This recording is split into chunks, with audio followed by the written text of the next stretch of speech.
I am a lifelong Stephen King fan. I am who Stephen King is talking about when he addresses his constant reader.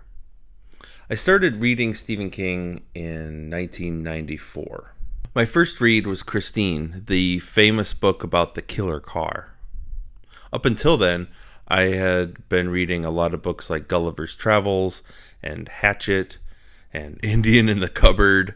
The craziest book that I'd read up until then was probably Jurassic Park. So when I bit off my first mouthful of Stephen King's imagination, I was immediately addicted. And I've been there, ride or die, for the last 29 years. I've put together a list of my top 5 Stephen King books. This list might change from year to year, but this is how I feel about it today. The first book on this list, and again, these are in no particular order, is probably the most obvious choice. I'm going to start out with The Shining. Just about everyone on the planet has seen Stanley Kubrick's adaptation of Stephen King's masterpiece. And just about everyone loves it, except, famously, Stephen King himself. And I think I understand why, even if I don't agree that Kubrick's film is terrible. I do love Kubrick's vision for The Shining. It's just a different story. Kubrick's vision was a huge departure from King's book. The horrific element that worked best for me wasn't the hotel ghosts or the creepy hedge animals. Those were great environmental scares. But the thing that got me the most was the depth of Jack Torrance's animus. Jack Torrance is tortured by his own memories of his alcoholic father. He's afraid of following in his father's footsteps, and he's afraid of being swallowed by his father's haunting shadow. Jack's father used to beat his mother, cryptically telling her that it's time to take her medicine. This phrase has been etched into Jack's trauma like claw marks on the inside of a coffin of somebody who's been buried alive. And as the hotel starts to latch on to Jack Torrance's soul, the deeper we go into the book, he begins to become haunted by his own ghost, the memory of his father. When Jack Torrance eventually attacks his own family, he tells them to take their medicine. And the scary thing is, he doesn't even realize he said these words, those traumatic words that he remembers his father using when he used to beat his mother. And this signals to us, the reader, that Jack Torrance has finally become the thing that he fears the most, his own father. So yes, this is a haunted house book with some tremendous scares. But the psychological terror of The Shining trumps all, and this aspect was sorely lacking from Kubrick's adaptation. The second book on this list is 11/22/63. Answering the age-old question, what if you could go back in time and stop the Kennedy assassination? Now, King reportedly got the idea for this book in 1971 while he was writing Carrie, just 8 years after the assassination. But he wouldn't finish the book for another 40 years. And 40 years is a long time to go a little crazy over your research.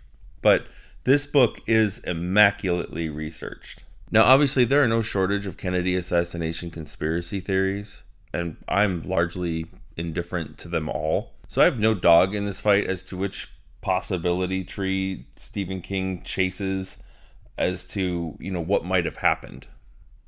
I'm just happy to be along for the ride. 11/22/63 was an obvious passion project for Stephen King. And from beginning to end, and all points in between, I was hooked like a trout on the sharp plot and gripping tension. And even when Jake Epping, the protagonist of 11/22/63, wasn't dealing directly with the JFK assassination, whatever rabbit holes he was going down, I was there for it. I was interested. Finding this amount of focus in a Stephen King novel isn't the rule. He sometimes runs out of steam in his books, but that's not the case here. 11/22/63 is fantastic from beginning to end. Wizard and Glass is the fourth book in the Dark Tower series, and it's a bit of an outlier as the bulk of this book is a flashback. After the first 100 pages or so, this book becomes a story that Roland Deschain, the protagonist, tells his quartet his traveling companions, about an earlier time in his life. This is a story about his early days as a gunslinger, about Susan Delgado, an early love of his life, and the evil witch Rhea of the Coos, who torments them. There are other villains who come and go throughout the novel, and Roland is accompanied by his friends Cuthbert and Elaine, who, or is it Alan? Anyway, we've heard about them in other books in the series, but now we get to see them featured in a novel. Wizard and Glass is, as all Dark Tower novels are, kind of equal parts Sergio Leone's spaghetti westerns and J.R.R. Tolkien's Lord of the Rings. And this kind of culminates in Stephen King's word-slinging magnum opus. And Wizard and Glass, I think, is the high point in this epic. It's also the most characteristic story of all of them. I want to read a quick passage to illustrate just the vibe this book gives off. There is a sense, inarticulate but very much there, that things have gone amiss this season. It is the closing of the year. It is also the closing of peace. For it is here in the sleepy outworld barony of Magus that Midworld's last great conflict will shortly begin. It is from here that the blood will begin to flow. In 2 years, no more, the world as it has been will be swept away. It starts here. From its field of roses, the Dark Tower cries out in its beast's voice. That doesn't sound like typical Stephen King. That sounds like somebody who knows he's writing his magnum opus, I think. Well, anyway, King served up a good versus evil plot so good that it spurred me on for the last 2,300 pages of the Dark Tower series. Wizard and Glass is deeply enthralling, and it is written with a dab hand. Thank you, Sai. The fourth book on this list is Misery. Now, I first read Misery when I was a sophomore in high school, and I loved it. But I read it again 25 years later and found it doubly enjoyable. Now, Misery is a book about a writer. It's just something that Stephen King does in a lot of his books, but never so effective as it is done here in Misery. Paul Sheldon is the author of a long-running Victoria-era novel series of books featuring the character Misery Chastain. Early on in the novel, Sheldon endures a car crash in which he is critically injured. Now, he's rescued by Annie Wilkes, a retired nurse who lives in a secluded country farmhouse. It turns out that Annie Wilkes is Paul Sheldon's #1 fan, and she loves everything that has to do with Misery Chastain. When she finds out that Paul Sheldon's new book, a vulgar novel called Fast Cars, has nothing to do with the Victorian-era series, Annie Wilkes is infuriated, and she imprisons Paul Sheldon and forces him to write a new Misery novel just for her. Now, if this sounds twisted, you ain't heard the half of it. You're just going to have to read the book and find out. Now, at the time Misery came out, Stephen King had been publishing novels for 13 years, and he'd already seen huge successes with books like Carrie and Salem's Lot, The Stand, The Shining, Cujo, Pet Sematary, It. So he'd built up quite a fan base, and I think he was really hearing it from some of his fans. And I'm sure this must be true, but I'm assuming that what he was hearing from some of his more rabid fans must have freaked him out. Because Paul Sheldon is an obvious author insert, and Misery is obviously what Stephen King is afraid of what might happen if he were to fall into the hands of his more unhinged fans, which I find fascinating. Stephen King built his entire career on scaring the shit out of people, and now these fans who are devoted to him, some insanely so, are now the very people that he's scared of the most. He's created his own monster. It's delightful. Okay, so the last entry on this list is Needful Things. And now, like a lot of Stephen King novels, like The Stand and Salem's Lot, Dark Tower, It, Under the Dome, Sleeping Beauties, This book has a huge cast of wonderfully diverse characters. This is also one of King's signature small-town Maine books. This one takes place in Castle Rock. And it says right here on the cover, The Last Castle Rock Story.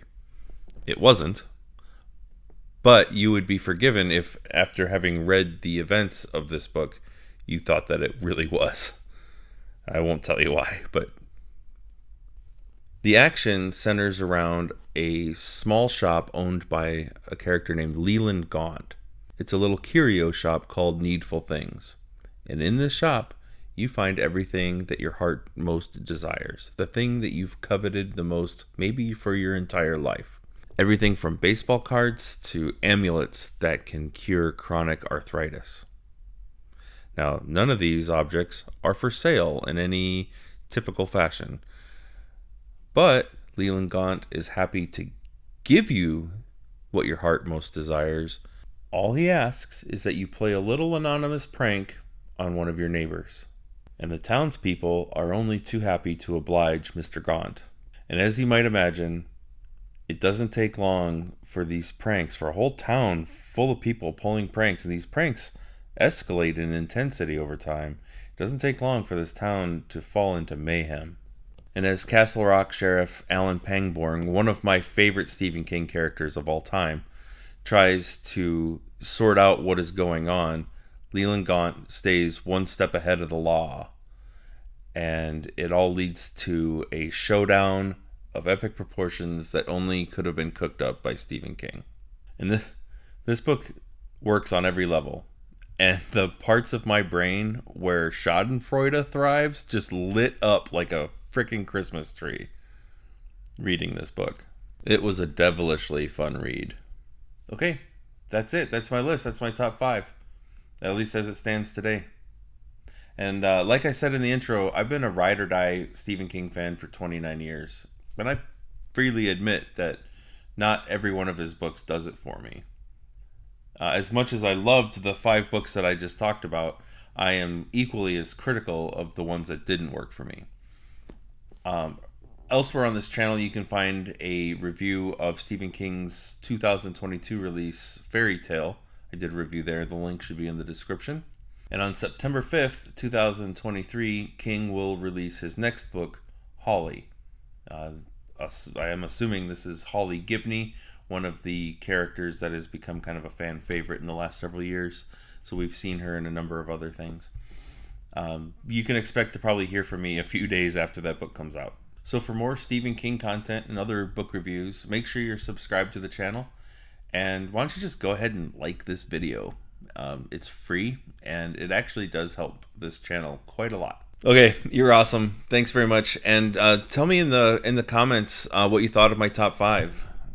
Do we overlap at all? What's your top 5? And like I always say, aim with the eye, shoot with the mind, kill with the heart. See you in the next one.